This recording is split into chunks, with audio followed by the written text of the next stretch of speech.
The news spread through orbital station Haven like fire through dry grass. Within minutes of the first transmission, every corridor that had been busy with alien traders, diplomats, and travelers became empty. Shops closed their doors. Restaurants turned off their lights. Even the security officers, beings who had trained their whole lives to face danger, found reasons to be elsewhere. Daniel Carter noticed the change from his small medical clinic on level 7. One moment, he could hear the normal sounds of the station through his walls. Voices in dozens of languages, the hum of transport pods, the occasional announcement from station control. The next moment, there was nothing but silence. He looked up from the medical report he had been reading and frowned. In his 3 years on this station at the edge of human-explored space, he had never experienced anything like this. Even during the trade disputes that sometimes turned violent, there had always been noise, activity, life. Myra burst through the clinic door. She was breathing hard, her face flushed red beneath her freckles. Her usually neat hair had come loose from its tie, strands of copper falling across her forehead. She had been running. "We need to leave," she said. "Right now. The transport bay still has a few ships taking passengers. If we hurry, we can get on one before they close the gates." Daniel set down his tablet. "Myra, what are you talking about? I have patients scheduled for this afternoon. Mrs. is coming in for her joint treatment, and I promised the ambassador I would look at his son's respiratory problems." "There won't be any afternoon appointments," Myra said. She crossed the room and grabbed his arm, trying to pull him from his chair. "Daniel, listen to me. They are coming. The Queen herself is coming. Her daughter was attacked and she's bringing her here for treatment." Daniel felt his stomach tighten, but he did not move. He had heard stories about of course. Everyone in the galaxy had. They were one of the oldest spacefaring species, predating human civilization by millions of years. They had built empires when humanity was still learning to make fire, and they were utterly, completely ruthless when it came to their royal family. "Why would she bring her daughter here?" Daniel asked. "They have their own medical technology, far more advanced than anything we have." "Because their doctors failed," Myra said. Her voice was shaking now. "Whatever weapon hit the princess, it's something their medicine can't fix. They've tried everything. She's been dying for over a week and nothing they do is working. So the Queen is bringing her here to the station because someone told her that human medicine might help." "Someone told her? Who would even suggest such a thing?" Myra shook her head. "I don't know, I don't care. What I care about is that the last time a royal died under the care of another species, that species stopped existing. You were going to treat this afternoon. His people only survived because they were on the other side of the galaxy when it happened. The who worked on the prince lost their entire home system. 3 billion dead, Daniel. 3 billion. Daniel stood slowly. He walked to the window of his clinic, looking out at the stars beyond the station's transparent walls. Somewhere out there, a ship was approaching. A ship carrying a dying girl and a queen who had the power to destroy everything he had ever known. "Where would we go?" he asked quietly. "Anywhere, Earth. One of the colony worlds. It doesn't matter as long as we're not here when she arrives." "And what about the people who can't leave? The station staff who have to stay at their posts? The patients in the medical ward who can't be moved?" Myra was silent for a moment. When she spoke again, her voice was smaller. I know it's not fair, but Daniel, you're the best doctor on this station. You're the best doctor in this entire sector. If you stay, they're going to ask you to treat her. And if you fail, they'll kill you. The Queen won't care that you tried your best. She won't care that human medicine isn't designed for biology. All she'll care about is that her daughter is dead and someone has to pay." Daniel turned to face his assistant. Myra had been with him since his first year on the station. She had left a promising career on Earth to follow him to the frontier, to help him build something meaningful far from the politics and corruption of the core worlds. She had never asked him for anything. She was asking him now. "I'm sorry, Myra," he said. "I can't run." Why not? Give me one good reason why you have to stay and die for an alien species that would wipe us out without a second thought. Daniel thought about the question. He thought about his grandmother, who had been a doctor in a small town on Earth, who had taught him that every life had value regardless of who it belonged to. He thought about the oath he had taken when he graduated from medical school, the promise to do no harm and to help all who needed him. He thought about the person he wanted to be when he looked in the mirror each morning. Because if I run, he said finally, then I'm not the man I think I am. And I'd rather die being that man than live knowing I abandoned someone who needed help. Myra stared at him. Tears were forming in her eyes and she wiped them away angrily. You're an idiot. A noble, stubborn, wonderful idiot. I know, Daniel said. He smiled at her, trying to offer comfort he did not feel. You should go, Myra. Take one of the transports and get as far from here as you can. If things go wrong, there's no reason for both of us to suffer. No, Myra said. She took a deep breath and straightened her shoulders. If you're staying, then I'm staying. Someone has to be here to tell you when you're being stupid. Before Daniel could argue, the station's communication system crackled to life. The voice that came through the speakers was not human. It was cold and flat, translated by the universal systems into words that carried no emotion but plenty of threat. Human healer designated Carter Daniel. You will present yourself at Docking Bay 7. Immediately. Refusal will result in the termination of all human personnel aboard this station. You have 10 minutes. The system went silent. Myra's face had gone pale. Daniel. Keep the clinic ready, he said. If I can bring her here for treatment, I will. Make sure we have everything. Every piece of equipment, every medication, every tool that might possibly be useful. You don't even know what's wrong with her yet. Then prepare for everything. He walked toward the door, then paused and looked back at Myra. If I don't come back, there's a message saved on my personal computer. It's for my family on Earth. Make sure they get it. You'll come back, Myra said, but her voice was not certain. Daniel nodded once, then stepped out of the clinic and into the empty corridor. The walk to Docking Bay 7 was the longest of his life. He had traveled these corridors hundreds of times before, passing shops and restaurants and meeting points that were usually crowded with beings from across the galaxy. Now they were deserted, doors sealed shut, lights dimmed.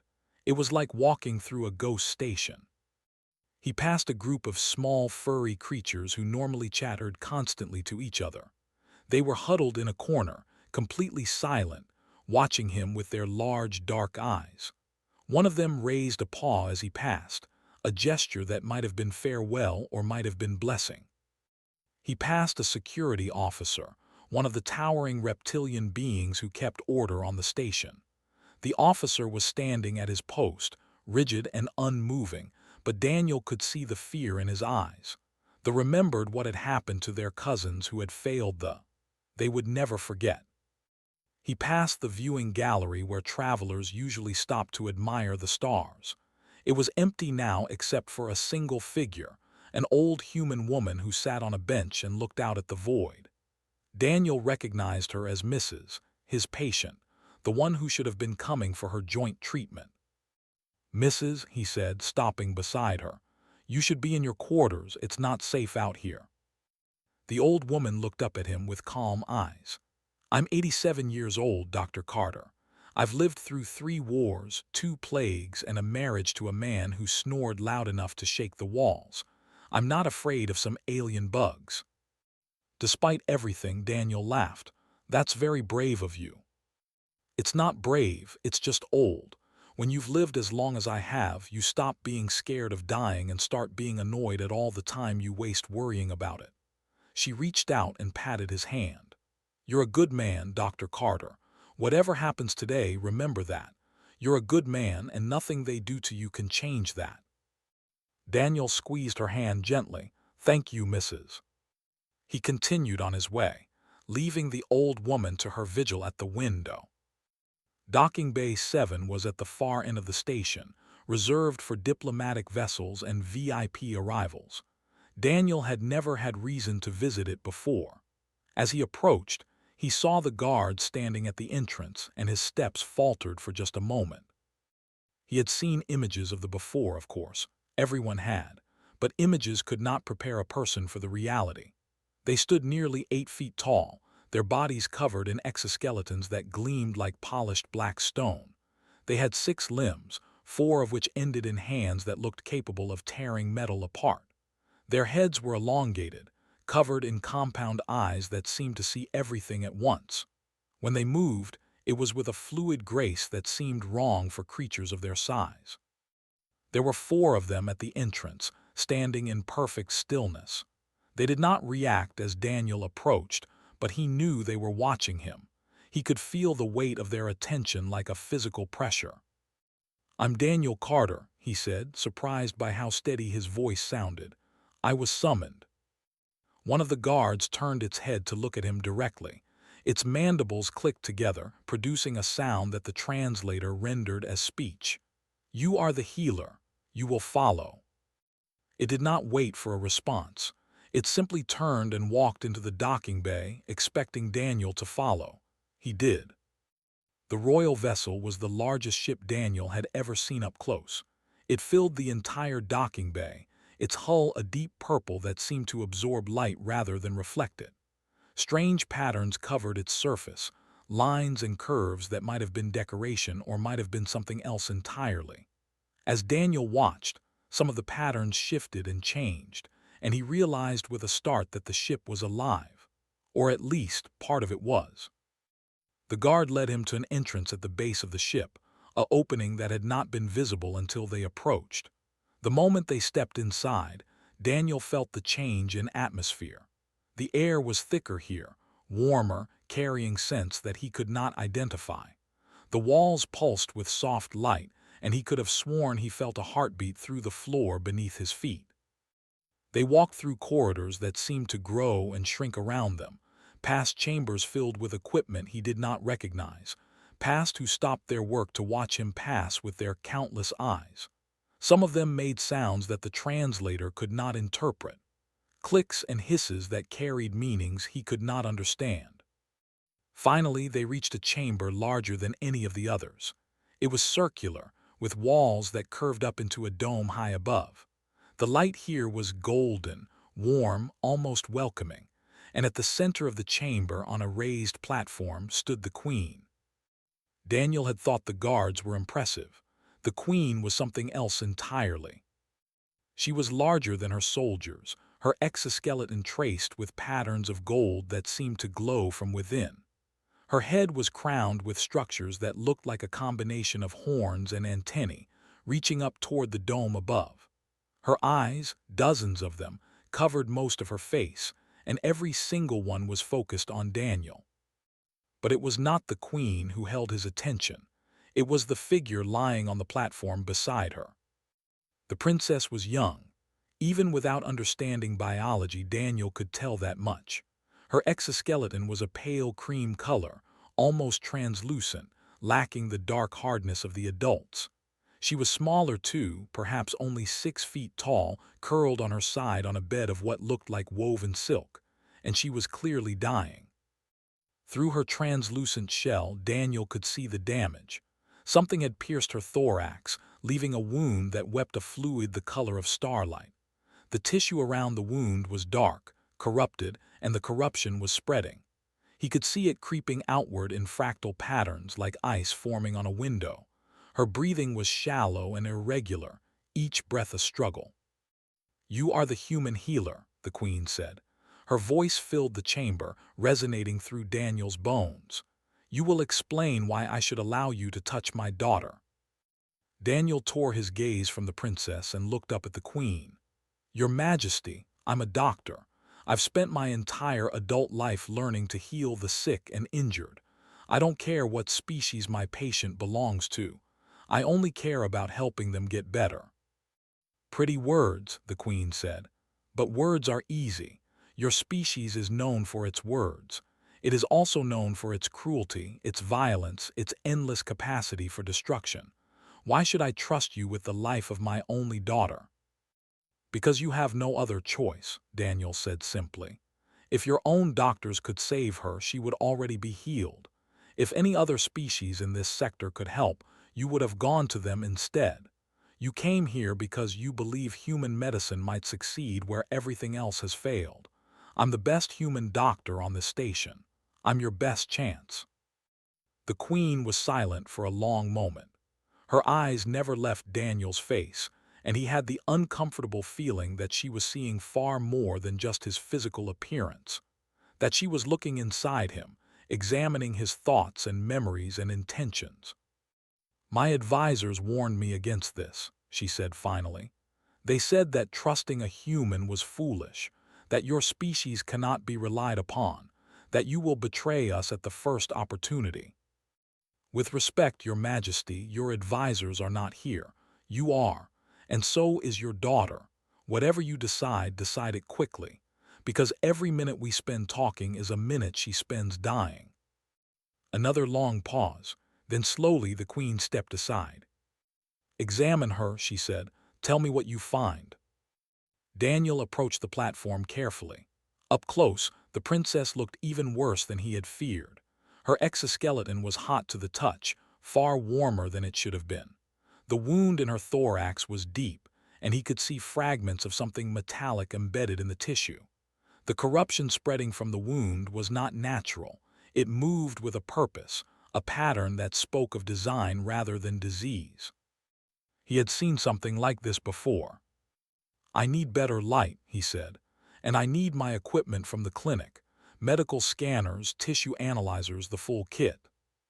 You will have what you need, the Queen said. She gestured to one of the attendants standing at the edge of the chamber. Bring whatever the human requires.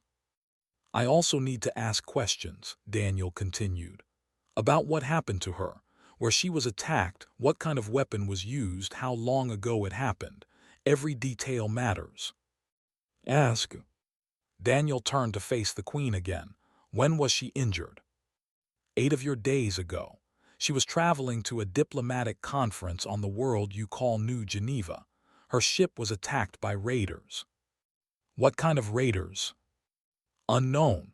They fled before they could be identified, but the weapon they used was unlike anything our scientists have encountered. Daniel nodded slowly. The projectile that hit her, was it recovered? Fragments were found in her wound. Our doctors removed them, but they could not determine their origin or composition. Where are the fragments now? The Queen gestured again, and another attendant came forward carrying a small container. Inside, resting on a cushion of blue fabric, were several twisted pieces of metal. Daniel picked one up carefully, turning it in his fingers. His heart sank. This is human technology, he said quietly. The chamber went absolutely still. Daniel could feel the attention of everyone in the room focusing on him, could feel the sudden tension in the air. The Queen's eyes narrowed. Explain. This is a biodisruptor fragment, Daniel said. It's a weapon designed to cause exactly the kind of damage I'm seeing in your daughter. The initial impact is just the beginning. The projectile releases a compound that attacks living tissue at the cellular level, causing progressive degradation that spreads over time. Without treatment, it will eventually reach her vital organs and kill her. You are saying that humans did this to my daughter. I'm saying that humans created this weapon. I don't know who fired it or why, but I know how it works because, he paused, steeling himself, because I helped design the countermeasure. The Queen moved so fast that Daniel did not see her until she was right in front of him. One of her hands closed around his throat, lifting him off the ground as easily as he might lift a child. Her grip was iron, and her eyes burned with a fury that made everything else in the galaxy seem small and insignificant. You were part of this, she hissed. You helped create the weapon that is killing my child. No, Daniel managed to say, his voice choked but clear. I helped create the cure. I was brought onto the project to develop a treatment in case the weapon was ever used. When I learned what it was really for, I left. I left Earth entirely. I came to the frontier to get away from the people who wanted to use it. Why should I believe you? Because if I wanted your daughter dead, I would have let you choke me. I wouldn't have told you that I know how to save her. The Queen's grip did not loosen, but her eyes changed. The fury was still there, but there was something else now. Hope, perhaps, or desperation. You can save her. I believe so. The treatment I developed was designed specifically for this kind of wound. It won't be easy, and it won't be fast. But if you let me work, if you give me the resources I need and the time to do it properly, I think I can stop the degradation and help her heal. Slowly, the Queen lowered him back to the ground. Her hand released his throat, and Daniel gasped for air. If you are lying, she said, if this is some trick or deception, I will not simply kill you. I will burn your world to ash and scatter the remains across the void. I will erase every trace of your species from the universe. I will make it so that no one will ever remember that humans existed. Daniel rubbed his throat. I understand. Do you? Do you truly understand what you are risking? I understand that your daughter is dying and I might be able to save her. Right now, that's the only thing that matters. The Queen studied him for another long moment. Then she stepped back. Begin, she said. Do whatever you must, and pray to whatever gods your species believes in that you succeed. Daniel turned back to the princess. She was still unconscious, her breathing growing more labored with each passing minute. The corruption around her wound had spread visibly even in the short time he had been standing there. He did not have long. I need to move her to my clinic, he said. My equipment is there, and the environment will be better suited for the treatment. Impossible, she cannot be moved. Your Majesty, with respect, I can't work here. I need sterile conditions, proper lighting, access to my full medical kit. Every minute I spend improvising is a minute your daughter doesn't have. Then your equipment will be brought here. My daughter does not leave this ship. Daniel wanted to argue, but he could see from the Queen's posture that this was not negotiable. Fine, I'll need everything from my clinic, all of it, and I'll need my assistant, Myra. She knows my methods and can help me work faster. The female human who was with you earlier. Yes. The Queen gestured to one of her attendants. Bring the human female and their equipment, quickly. The attendant away, and Daniel turned his attention back to the princess. He began his examination properly now, using his hands and his training to assess the full extent of the damage. The wound was worse than he had initially thought. The biodisruptor compound had already spread to several of her secondary organs, and her immune system was fighting a losing battle against the invasion. Can you tell me about her? He asked as he worked. Her name, her age, anything that might help me understand her better. The Queen was silent for so long that Daniel thought she would not answer, but finally she spoke. Her name is, she is young by our standards, barely past her final molt. She is curious about everything, always asking questions, always wanting to learn. She begged me to let her attend the conference because she wanted to see how other species govern themselves. The Queen's voice, which had been cold and commanding, grew softer. She is the only child I will ever have, the only heir to our throne. If she dies, our royal line ends with me. Daniel looked up at the Queen. For the first time, he saw not a terrifying alien monarch but a mother who was watching her daughter die and was powerless to stop it. I will do everything I can, he said. I promise you that. Do not promise, simply succeed. Myra arrived 20 minutes later, escorted by guards and followed by a small army of attendants carrying every piece of equipment from the clinic. Her eyes were wide as she entered the chamber, taking in the alien surroundings and the massive form of the Queen, but she did not hesitate. She moved immediately to Daniel's side. What do we have? She asked, all business now. Biodisruptor wound, 8 days old. The compound has spread to multiple organ systems. Her vitals are declining. If we don't stop the degradation in the next few hours, we're going to lose her." Myra looked at the princess, and Daniel saw compassion flash across her face. Whatever fear she felt, whatever anger at being put in this situation, it disappeared when she saw the dying girl. "What do you need me to do?" "Set up the tissue regenerator. I'll prepare the counter compound. We're going to need to work fast and work perfectly. There's no room for error." They worked together as they had hundreds of times before, moving in a rhythm born of years of partnership. Daniel prepared the treatment while Myra set up the equipment, both of them speaking in the shorthand that came from long experience. The Queen watched everything.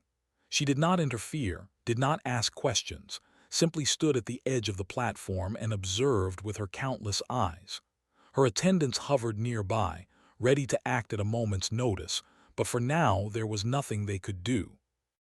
An hour passed, then two. Daniel's hands never stopped moving. He injected the counter compound directly into the wound, using a precision that required every ounce of his concentration. He activated the tissue regenerator, adjusting its settings constantly as he learned more about biology. He monitored the princess's vital signs, watching for any change that might indicate the treatment was working or failing. Myra assisted him at every step, handing him instruments before he asked for them, adjusting equipment without needing to be told. She spoke to the princess too, soft words of comfort that the unconscious girl probably could not hear, but that seemed to help anyway. 3 hours in, the princess's vital signs began to stabilize. 4 hours in, the corruption stopped spreading. 5 hours in, Daniel saw the first signs of healing. "It's working," Myra said, her voice barely above a whisper. "Daniel, it's actually working." Daniel did not respond. He did not dare celebrate yet. The treatment was working, but the princess was still far from safe. The damage was extensive, and her body was weak from fighting the infection for so long. There were a dozen ways things could still go wrong. But for the first time since he had entered this chamber, he allowed himself to hope. The Queen moved closer, looking down at her daughter. "The darkness is receding," she said. "The wound is closing." "It will take time," Daniel said.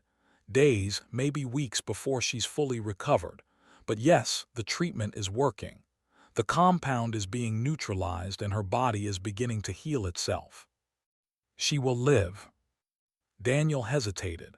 He wanted to say yes, to give the Queen the reassurance she so desperately wanted. But he was a doctor, and doctors did not make promises they could not keep. "I believe so," he said carefully, "but I can't guarantee anything. Her body has been through tremendous trauma. There may be complications, setbacks. All I can do is continue the treatment and hope for the best." The Queen looked at him. Something had changed in her eyes. The fury was gone, replaced by something else, something that might have been respect. "You are honest," she said. "Even now, when a lie might save your life, you tell me the truth." "I'm a doctor, Your Majesty. Lying to patients or their families helps no one. Your species is strange.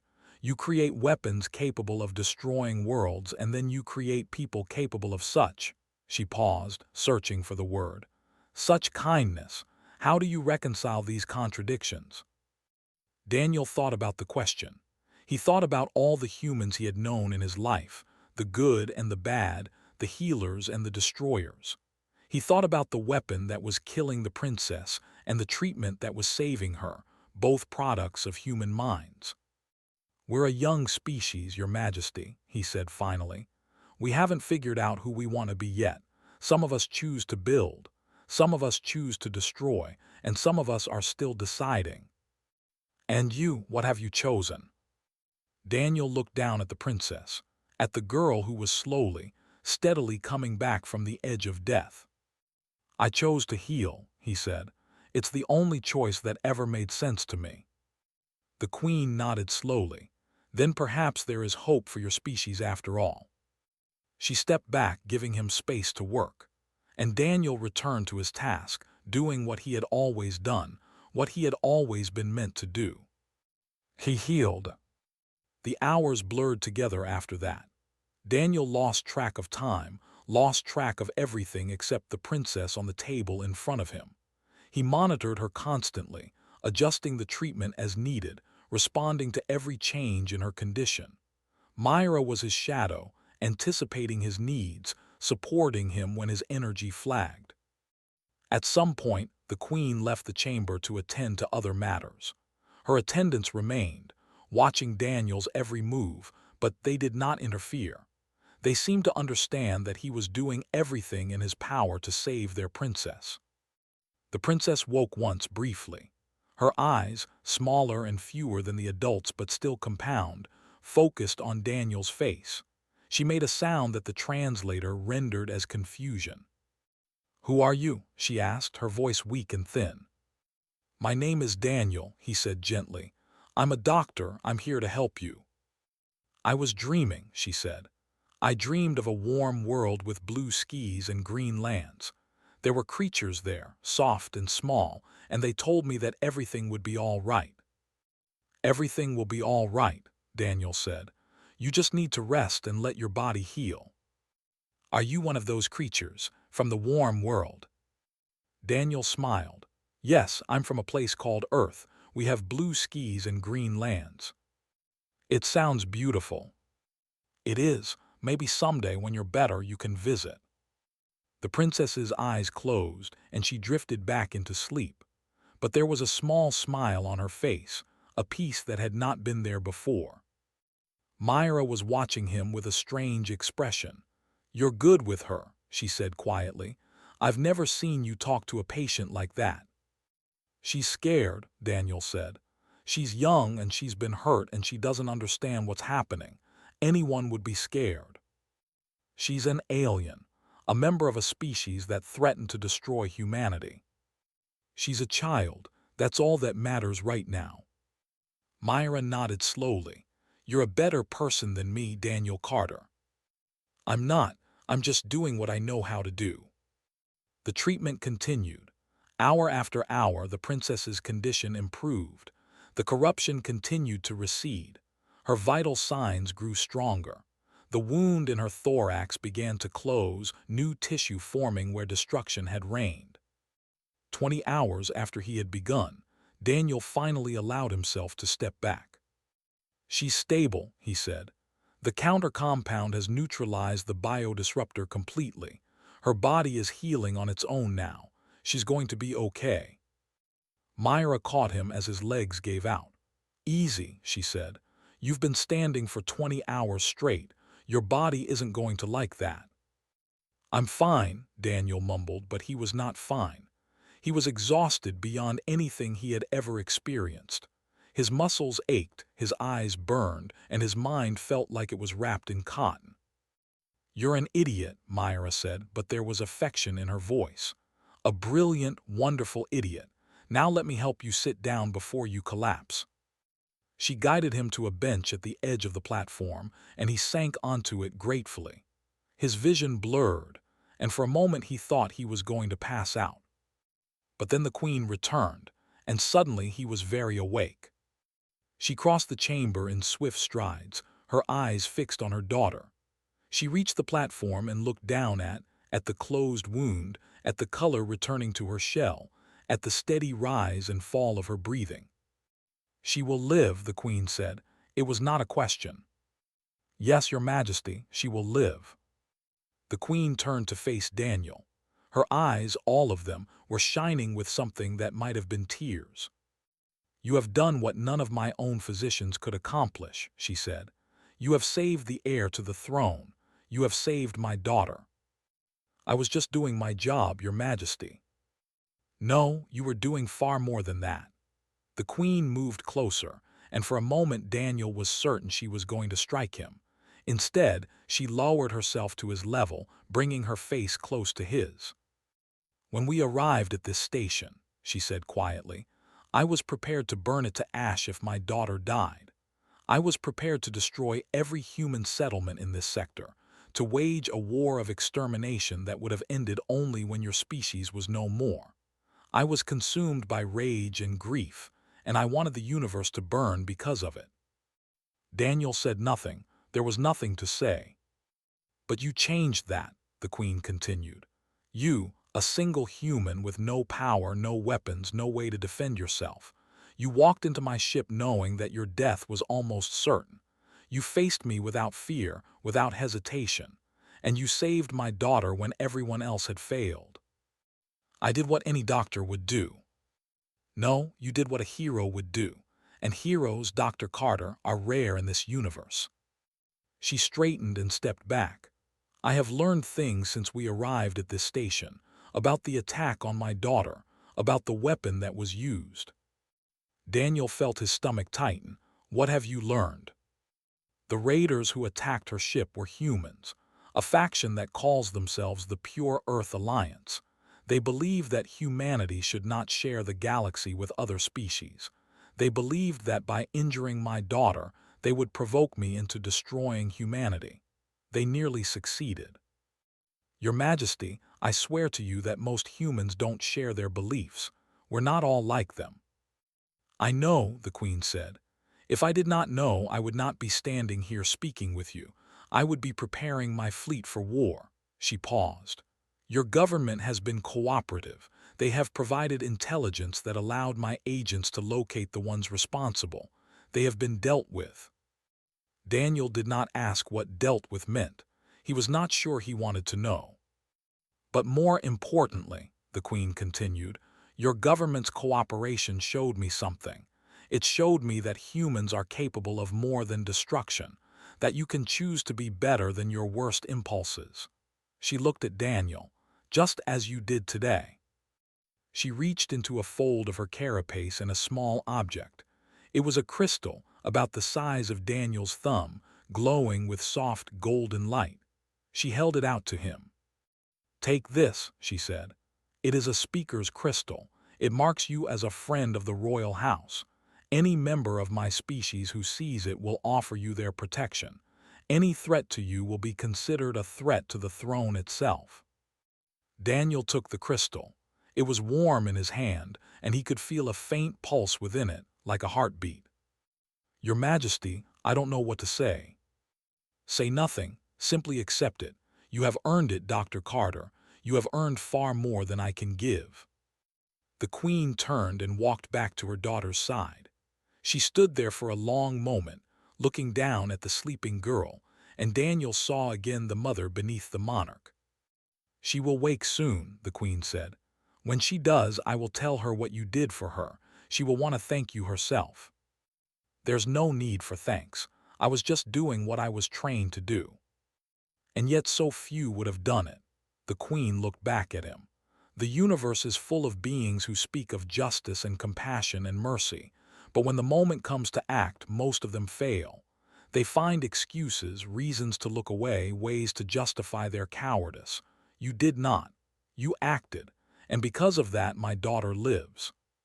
She paused, and her voice grew softer. "I was wrong about your species, Dr. Carter. I believed that humans were nothing more than clever animals, capable of destruction but incapable of true nobility. You have shown me otherwise, and for that I am grateful." Daniel did not know how to respond to that. He was saved from having to by Myra, who appeared at his side with a medical scanner in her hand. "His vitals are terrible," she announced. "Blood pressure dropping, cortisol levels through the roof, and his blood sugar is so low it's a wonder he's still conscious. He needs rest and food and about 12 hours of sleep." The Queen turned to one of her attendants. "Arrange quarters for the human healers. See that they are given whatever they need." "Your Majesty, that's not necessary," Daniel protested. "We can return to our clinic." "You will do no such thing. You saved my daughter's life. The least I can do is provide you with a place to rest." Her voice brooked no argument. "You will stay on this ship until is fully recovered. I wish to have you nearby in case anything changes." Daniel wanted to argue, but the truth was that he was too tired to stand, let alone walk back to the clinic. He nodded weakly. "Thank you, Your Majesty." "Thank you, Dr. Carter, for everything." The attendants led them to a chamber that had been hastily prepared for human occupation. It was smaller than the throne room but still impressive, with curved walls that pulsed with soft light and furniture that had been brought from the station. There was food waiting for them, human food that someone must have retrieved from the station's supplies. Daniel ate mechanically, barely tasting what he put in his mouth. Myra sat beside him, eating as well, neither of them speaking. There was nothing to say. They had survived. The princess would live. Everything else could wait. When he finally lay down on the bed that had been provided, Daniel expected to fall asleep immediately. Instead, he found himself staring at the ceiling, thinking about everything that had happened. He had come to the frontier to escape the violence and politics of Earth. He had wanted to be a healer, nothing more, nothing less. He had never expected to find himself at the center of an interstellar incident, never expected to hold the fate of his entire species in his hands. But here he was, and somehow against all odds he had succeeded.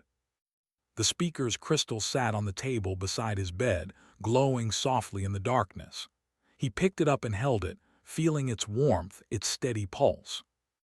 A friend of the royal house, it still did not seem real. He thought about Mrs., the old woman who had told him he was a good man. He thought about his grandmother, who had taught him that every life had value. He thought about all the patients he had treated over the years, human and alien alike, all the lives he had touched. He had made a difference today, a real, tangible difference, and no matter what happened next, no one could take that away. Sleep came at last, deep and dreamless, and Daniel Carter, the human healer who had risked everything, finally rested.